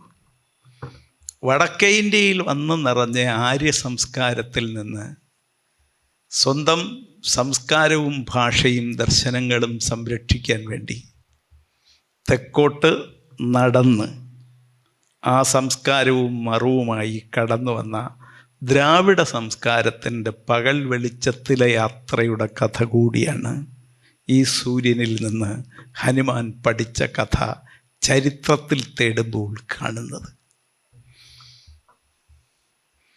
വാൽമീകി അത് അതിമനോഹരമായി പറഞ്ഞു എന്നേ ഉള്ളൂ. അപ്പം അങ്ങനെ പഠിച്ചു. അങ്ങനെ പഠിക്കുന്നവർ പഠിച്ചതൊന്നും മറക്കേല. നമ്മുടെ തലമുറയിലെ ഒരു പ്രശ്നം എന്താണെന്ന് വെച്ചാൽ അവർ പഠിത്തം ഒരു ജോലിയാണ്. കേരളത്തിലെ ഒരു വലിയ പ്രശ്നം അതാണ്. 10-30 വയസ്സ് വരെ അങ്ങ് പഠിക്കുക. അപ്പോൾ മോൻ്റെ ജോലി എന്താണെന്ന് ചോദിച്ചാൽ പഠിത്തമാണ്, മോളെ ജോലി എന്താണെന്ന് ചോദിച്ചാലും പഠിത്തമാണ്. പഠിത്തം ഒരു ജോലിയല്ല. ലോകത്ത് ഇങ്ങനെ പഠിക്കുന്ന ഒരിടമേ ഉള്ളൂ, അത് കേരളമാണ്. അമേരിക്കയിൽ ഉൾപ്പെടെ അമേരിക്കൻ പ്രസിഡൻ്റിൻ്റെ മക്കൾ ഉൾപ്പെടെ 14 വയസ്സ് കഴിഞ്ഞാൽ എന്തെങ്കിലും ജോലി ചെയ്തുകൊണ്ട് കൂടിയാണ് പഠിക്കുന്നത്. ഇവിടെ പഠിത്തം ഒരു ജോലിയാണ്. അത് കഴിഞ്ഞ് അവർക്ക് ജോലി കിട്ടിയാൽ പിന്നെ മോഹൻലാൽ ഒരു സിനിമയിൽ പറഞ്ഞ പോലെ ഇതിന് ശേഷം വേണം 10 ദിവസം ലീവ് എടുത്ത് വിശ്രമിക്കാൻ. കാരണം അതിനു മുമ്പ് പുള്ളി ഈ ജോലി തേടൽ ഭയങ്കര ഒരു ജോലിയാണ്. അപ്പം ഇത് ഹനുമാനിൽ നിന്ന് നമ്മൾ പഠിക്കേണ്ട ഒരു കാര്യമാണ്. നടന്നു വേണം പഠിക്കാൻ, ഏതെങ്കിലും ഒരു ദർശനം സംരക്ഷിക്കാൻ വേണം പഠിക്കാൻ, സഞ്ചരിച്ച് വേണം പഠിക്കാൻ, എല്ലാം ഉപേക്ഷിച്ച് വേണം പഠിക്കാൻ. അപ്പോൾ അതൊക്കെ പുതിയ തലമുറയ്ക്ക് ഞാൻ മനസ്സിലാക്കുന്ന ഈ കേരളത്തിലെ എല്ലാ തെറ്റുകളിൽ നിന്നും കേരളത്തിന് രക്ഷപ്പെടാൻ ഈ ഹനുമാൻ്റെ കഥ മാത്രം, ഹനുമാൻ്റെ പഠനത്തിൻ്റെ കഥ മാത്രം മനസ്സിലാക്കിയാൽ മതി.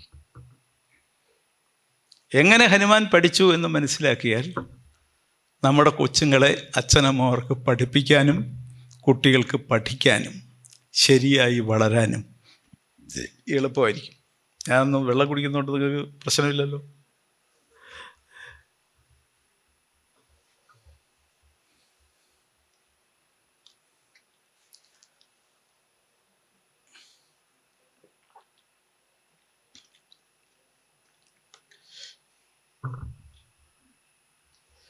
അപ്പോൾ പഠിത്തമൊക്കെ കഴിഞ്ഞ് ഹനുമാൻ സൂര്യനോട് പറഞ്ഞു,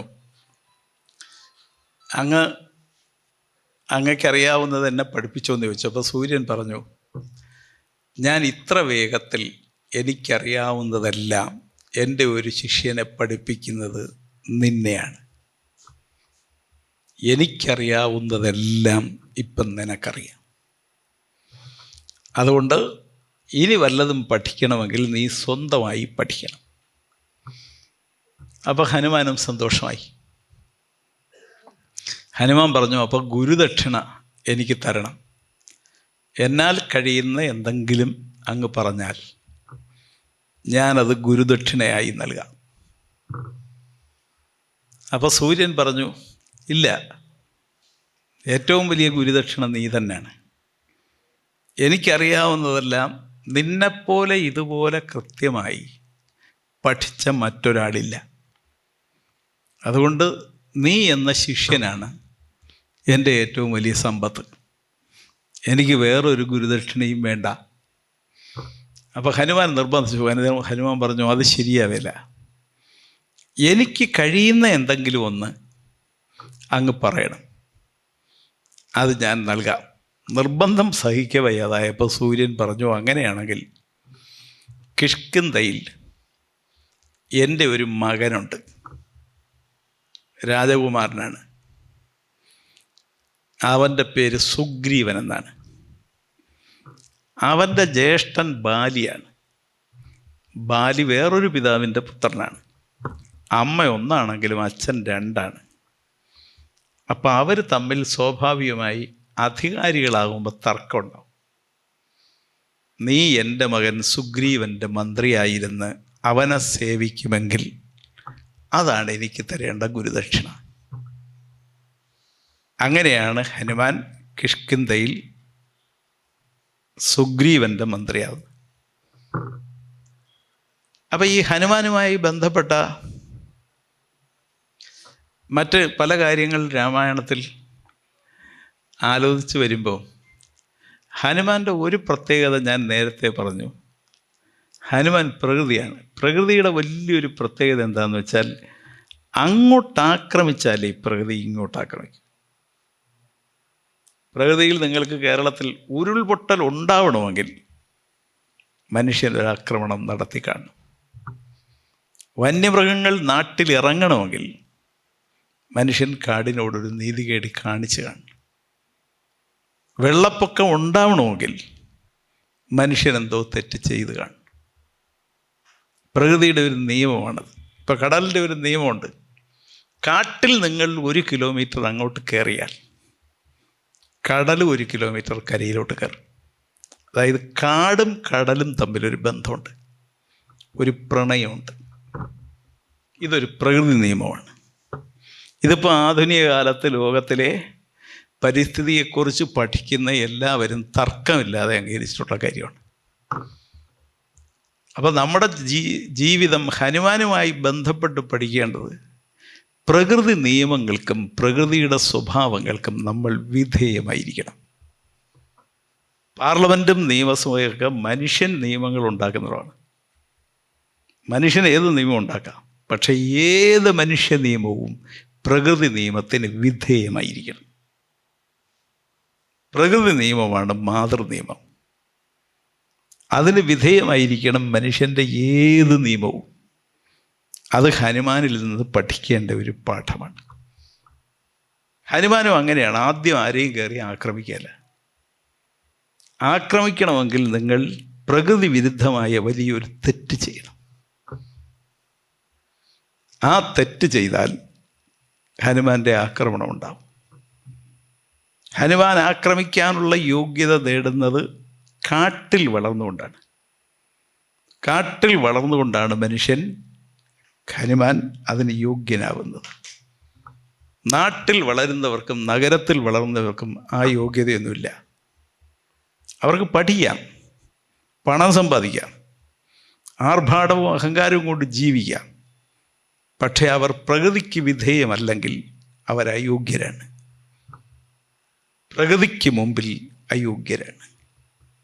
ഈ പ്രകൃതിക്ക് മുമ്പിലെ അയോഗ്യതയാണ് സത്യത്തിൽ ഹനുമാനും കിഷ്കിന്ധയിലെ മനുഷ്യരും ഒഴിച്ച് ബാക്കി എല്ലാ കഥാപാത്രങ്ങളിലും വാൽമീകി നിക്ഷേപിക്കുന്നത്.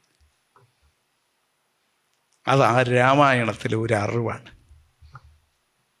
ഒരു സന്ദേശമാണ്. രാമായണത്തിലെ ഏറ്റവും യോഗ്യനായ കഥാപാത്രം ഹനുമാനാണ്. കാരണം ഹനുമാൻ പ്രകൃതിയാണ്. ഹനുമാൻ ഒട്ടും അഹങ്കാരമില്ല. അഹങ്കാരവുമായി ബന്ധപ്പെട്ട് ഹനുമാൻ ഒരു കഥ ഉണ്ട്. ആ കഥ ലോകത്ത് ഈ പണക്കാർക്കും പദവിയുള്ളവർക്കും നമുക്കും ഇവിടെ ഇരിക്കുന്നവർക്കും ഇവിടെ നിൽക്കുന്ന എനിക്കും നിങ്ങൾക്കും എല്ലാവർക്കും ഉള്ള ഒരു പ്രത്യേകത, നമുക്കെല്ലാം 1 ടീസ്പൂൺ അഹങ്കാരമുണ്ട്. അതില്ലാത്ത ഒരു മുഖവും കാണാൻ പറ്റുകയില്ല. എഴുതി വെച്ചേക്കും 1 ടീസ്പൂൺ അഹങ്കാരം എല്ലാവർക്കും ഉണ്ട്. ചിലർക്ക് എടുക്കാൻ പറ്റാത്ത അത്ര അഹങ്കാരമുണ്ട്. 1 ടൺ അഹങ്കാരമുണ്ട്. ചില കല്യാണത്തിനൊക്കെ ചില പെൺകുട്ടികൾ ഒരുങ്ങിക്കെട്ടി വന്ന് നിൽക്കുന്നത് കൊണ്ടാൽ നമുക്ക് തോന്നും ഒരു 500 പവനൊക്കെ ഇട്ട് ഇതാകെ മൊത്തം അഹങ്കാരമാണ്, കാണാൻ പറ്റില്ല. അപ്പോൾ ആ അഹങ്കാരം ഒന്നും ഇല്ലാത്ത ഒരാളാണ് ഹനുമാൻ. പ്രകൃതിയും അങ്ങനെയാണ്. ഒരു മരത്തിൻ്റെ ഏറ്റവും വലിയ പ്രത്യേകത, മരത്തിന് അഹങ്കാരമില്ല. പക്ഷേ ആ മരം മുറിച്ച് തടിയുണ്ടാക്കി വീട്ടിൽ വലിയൊരു പിന്നെന്തോ കട്ടിലോ മെത്തയോ ഒക്കെ ഉണ്ടാക്കി അതിൽ കിടക്കുന്ന മനുഷ്യന് അഹങ്കാരം കൊണ്ട് ആ മരത്തിനുള്ള എല്ലാ അഴകും നഷ്ടപ്പെട്ട ഒരാളായിരിക്കും. അപ്പോൾ ഈ ഹനുമാൻ അഹങ്കാരവുമായി ബന്ധപ്പെട്ട് ആ കാലത്ത് ഭയങ്കര അഹങ്കാരമുള്ള ഒരാളായിരുന്നു നാരദൻ. നാരദൻ ലോകത്ത് എല്ലാവരെ കൊണ്ടും അടിയുണ്ടാക്കാനും വഴക്കുണ്ടാക്കാനും അത് ആസ്വദിക്കാനും നടക്കുന്ന ഒരാളാണ്. അപ്പോൾ ഒരിക്കൽ നാരദൻ ഇങ്ങനെ ആകാശത്തൂടെ സഞ്ചരിച്ച്, നാരദൻ എപ്പോഴും സഞ്ചരിക്കുന്നത് വീണയുമൊക്കെ ആയിട്ടാണ്. നാരദൻ്റെ മനസ്സ് പറയുന്ന അദ്ദേഹമാണ് ലോകത്തിലെ ഏറ്റവും വലിയ പാട്ടുകാരനെന്നാണ്. എല്ലാ രാഗങ്ങളും അതിൻ്റെ കൃത്യതയോടെ ആലപിക്കാൻ കഴിയുന്ന ഒരാൾ നാരദനാണെന്നാണ്. അപ്പം നാരദൻ നോക്കുമ്പോൾ താഴെ ഒരു പാറയിൽ ഹനുമാൻ ഇരിക്കുന്നു, കാട്ടിൽ. അപ്പോൾ ഹനുമാനെ ഒന്ന് കാണാമെന്ന് വെച്ച് നാരദൻ ആകാശത്ത് നിന്ന് വീണയുമായി പറന്നു വന്ന് ഹനുമാൻ്റെ മുമ്പിലിരുന്നു. അപ്പോൾ ഇന്ത്യയുടെ ഒരു മുദ്രാവാക്യം തന്നെ അതിഥി ദേവോ ഭവ എന്നാണ്. അതിഥി ആരാണെങ്കിലും ദേവനെപ്പോലെ സ്വീകരിക്കണം. അപ്പം ഹനുമാൻ നോക്കുമ്പോൾ അവിടെ ഇരിക്കാൻ പൊക്കമുള്ള ആകെ ഒരു സ്ഥലമുള്ളത് ആ കൊച്ചു പാറയാണ്. ഹനുമാൻ അവിടെ നിന്നിറങ്ങി തറയിൽ ഇരുന്നിട്ട് നാരദരോട് പറഞ്ഞു, നാരദരെ ഈ പാറയിലിരിക്കണം. അപ്പം നാരദൻ ഇരുന്നു. അപ്പോൾ എന്താണ് സുഖകരങ്ങൾക്ക് അന്വേഷിച്ചപ്പോൾ നാരദൻ പറഞ്ഞു, നാരദൻ നമ്മളിലൊക്കെ ഉള്ള ഒരു വികാരം, അത് നമ്മുടെ ഓരോരുത്തരുടെയും വികാരം ഞാനൊരു സംഭവമാണെന്നാണ്. അപ്പം നാരദൻ ഹനുമാനോട് പറഞ്ഞു, ഹനുമാനെ, ഞാൻ ഒരുപാട് പേരെ പാട്ട് പഠിപ്പിച്ചു, പക്ഷെ ഒന്നും ശരിയാവുന്നില്ല. ഇപ്പം ഞാൻ ആലോചിക്കുകയാണ്, എനിക്ക് തൊണ്ടയെങ്ങാനും പ്രശ്നത്തിലായാൽ ലോകത്തിൻ്റെ പാട്ട് നിന്നു. ഒരുത്തനും ശരിയായി എല്ലാ രാഗങ്ങളും വിസ്തരിക്കാനോ അതിൻ്റെ താളവും സംഗീതവും തകരാതെ പാടാനോ ഒന്നും പറ്റുന്നില്ല. ഞാൻ എന്തോ ചെയ്യും. അപ്പോൾ ഈ ഹനുമാൻ മനസ്സിലായി ഇയാളെ അഹങ്കാരം ഒന്ന് കുറച്ചില്ലെങ്കിൽ ഇയാൾ ഈ പാട്ടിനെ തന്നെ മുടിക്കുമെന്ന്. അപ്പോൾ ഹനുമാൻ അവസാനം കേട്ട് മടുത്ത് ഹനുമാൻ നാരദരോട് പറഞ്ഞു, നാരദരെ, ആ വീണ ഒന്ന് തന്നാൽ ഞാനൊരു പാട്ട് പാടാം. അപ്പം നാരദർ പറഞ്ഞു, ഇയാളെന്തോ പാടാം? ലോകത്ത് ഞാൻ പഠിപ്പിച്ച ആർക്കും പാടാൻ പറ്റുന്നില്ല, എന്നെപ്പോലെ ആരുമില്ല, അപ്പം ഇയാളെന്തോ പാടാൻ? അപ്പോൾ പറഞ്ഞു, അതല്ല, അങ്ങ് ഒരുപാട് നേരമായി വർത്തമാനം പറയുന്നു, അങ്ങയുടെ പാട്ടിൻ്റെ മഹത്വമൊക്കെ കേട്ട് എനിക്കും അതിൽ കൊതി കൊണ്ട് ഒന്ന് പാടണമെന്ന് തോന്നുന്നു, അങ്ങ് ഒന്ന് തന്നാൽ ഒന്ന് പാടാം. അപ്പം നാരദർ മനസ്സോടെ വീണ ഹനുമാൻ്റെ കൈ കൊടുത്തു. ഹനുമാൻ വീണയെടുത്ത് വീണയിലൊരു ശ്രുതിയൊക്കെ മീട്ടി ഹനുമാൻ മലഹരി രാഗത്തിലൊരു കീർത്തനം പാടി. അപ്പം ഈ മലഹരി രാഗത്തിൻ്റെ പ്രത്യേകത എന്താണെന്ന് വെച്ചാൽ അത് കൃത്യമായാൽ ജീവജാലങ്ങൾ ഒഴിച്ച് ബാക്കി എല്ലാം ദ്രവമാവും, അലിഞ്ഞു പോവും. അപ്പം നാരദൻ കേട്ടുകൊണ്ടിരുന്നപ്പം നാരദൻ ഇരുന്ന പാറ വെള്ളമായിപ്പോയി. അപ്പം നാരദൻ്റെ മുണ്ടും നാരദനും ഒക്കെ നനഞ്ഞ് വല്ലാതെ വിഷമത്തിലായി. അപ്പോൾ ഹനുമാനും വിഷമത്തിലായി. കാരണം നാരദർക്ക് പിന്നെ ഇരിക്കാനൊരു പാറയില്ല. അപ്പം നാരദൻ അന്തം വിട്ടിങ്ങനെ ഇരിക്കുമ്പോൾ ഹനുമാൻ പറഞ്ഞു, ഞാനൊരു തെറ്റാണ് ചെയ്തത്. ഞാൻ ഈ രാഗത്തിലൊരു കീർത്തനം പാടിയതുകൊണ്ട് ഇപ്പോൾ പാറ അലിഞ്ഞ് വെള്ളമായി, അങ്ങക്ക് ഇരിക്കാൻ ഇടമില്ലാതായി. ഇനി ഒരു മാർഗമേ ഉള്ളൂ, ദ്രവമായതെല്ലാം ഖരമാക്കാൻ വേണ്ടി ഒരു രാഗത്തിൽ പാടണം. അപ്പോൾ അതിനുള്ള രാഗം ബിലഹരിയാണ്. അപ്പോൾ ബിലഹരി രാഗത്തിൽ ഹനുമാൻ ഒരു പാട്ട് പാടിയപ്പോൾ വീണ്ടും പാറയുണ്ടായി. പക്ഷേ പ്രശ്നം, നാരദൻ ആ പാറയ്ക്കകത്തായിപ്പോയി.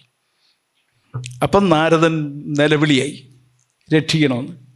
അപ്പോൾ ഹനുമാന് പിന്നെ ഒറ്റ മാർഗം കൂടെ ഉള്ളൂ, പിന്നെയും ആ പാറയെ വെള്ളമാക്കിയാലേ ഇയാളെ പുറത്തുകൊണ്ട് വരാൻ പറ്റൂ.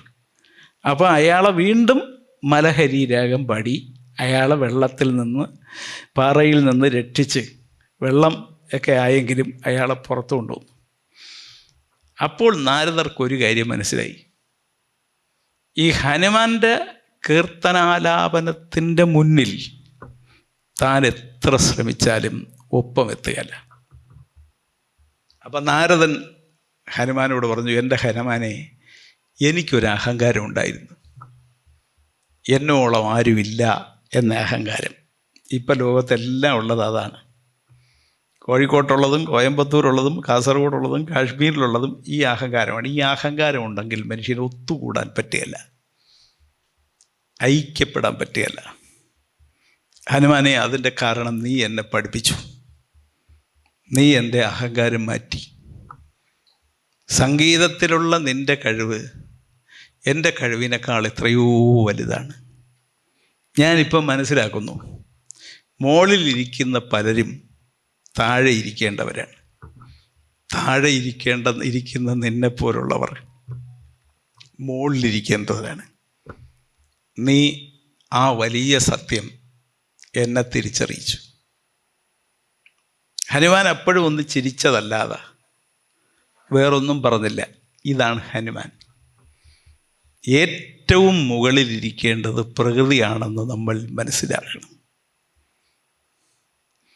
പ്രകൃതിക്ക് മുറിവേൽപ്പിക്കുന്ന, പ്രകൃതിക്ക് മുകളിലിരിക്കാവുന്ന സ്വഭാവം മനുഷ്യൻ എപ്പോൾ കണ്ടെത്തുന്നോ അതവൻ്റെ നാശത്തിനും അസ്വസ്ഥതയ്ക്കും കാരണമാകും.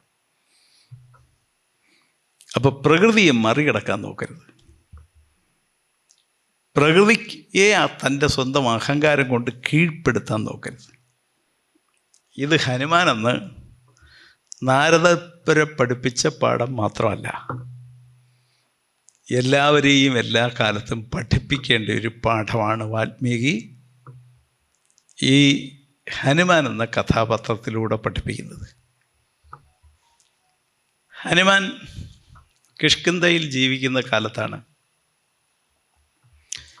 ഹനുമാനെ രാമനും ലക്ഷ്മണനും കണ്ടെത്തുന്നത്. ആ കണ്ടെത്തുമ്പോൾ രാമനും ലക്ഷ്മണനും സീതയെ നഷ്ടമായിരുന്നു.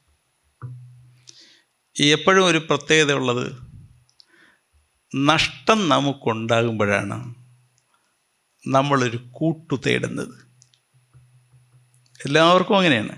ഒരു കൂട്ട് നമുക്ക് വേണമെന്ന് തോന്നുന്നത് നമുക്കൊരു കഷ്ടപ്പാടുണ്ടാകുമ്പോഴാണ്, നമുക്കൊരു ദുഃഖം ഉണ്ടാകുമ്പോഴാണ്. അപ്പോഴാണ് ശരിയായ ഒരു കൂട്ട് നമ്മൾ തേടുന്നത്. ഇത് രാമായണം കൃത്യമായി പറയുന്ന ഒരു കാര്യമാണ്.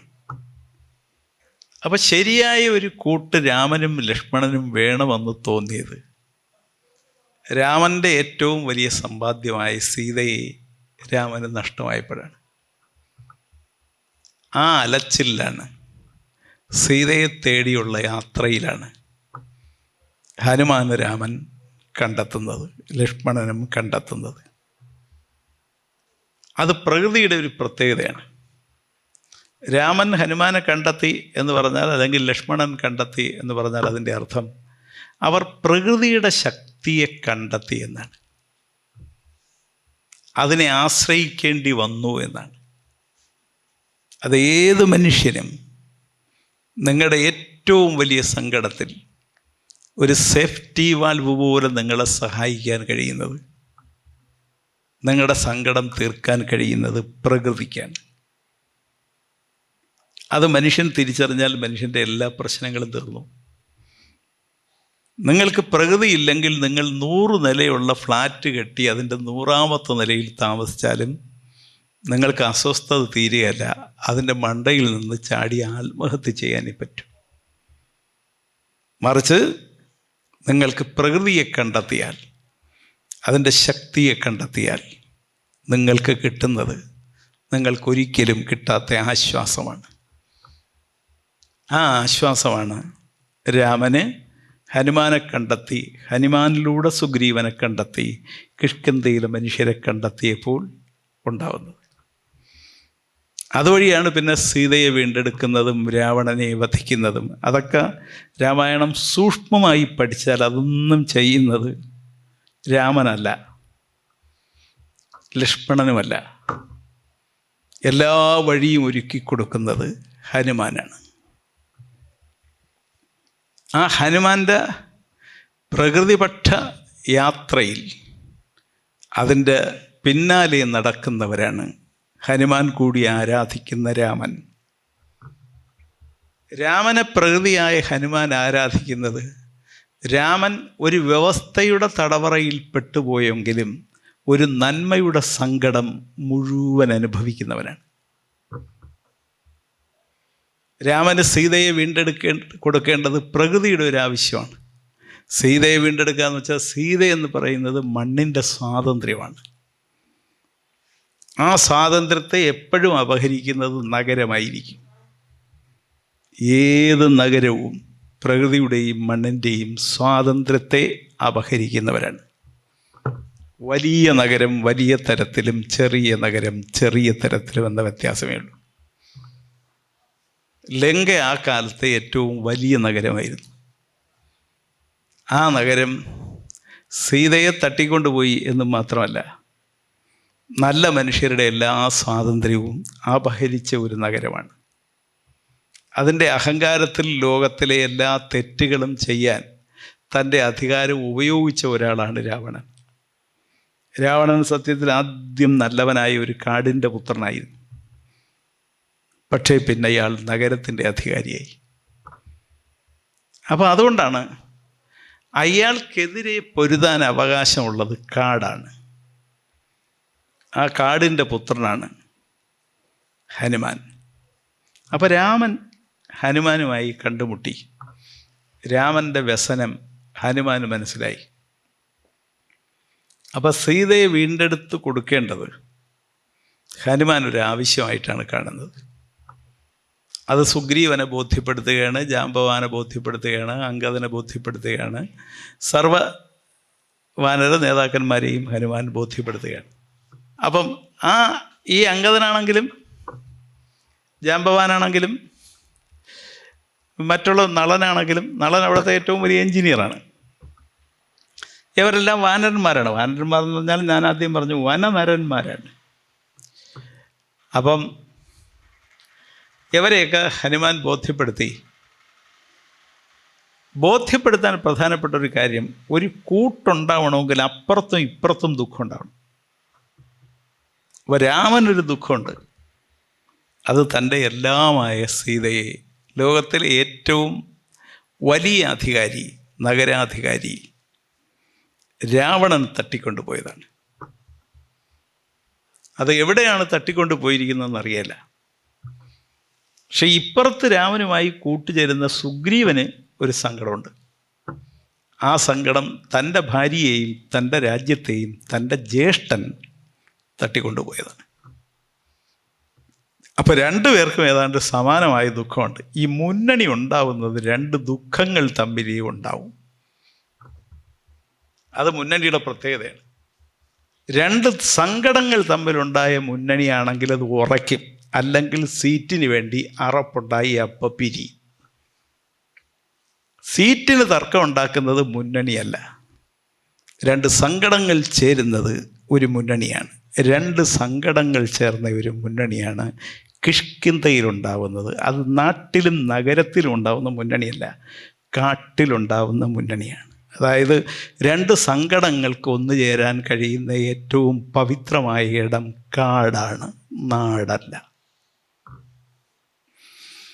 അതും വാൽമീകി കാണിച്ചു തരികയാണ്.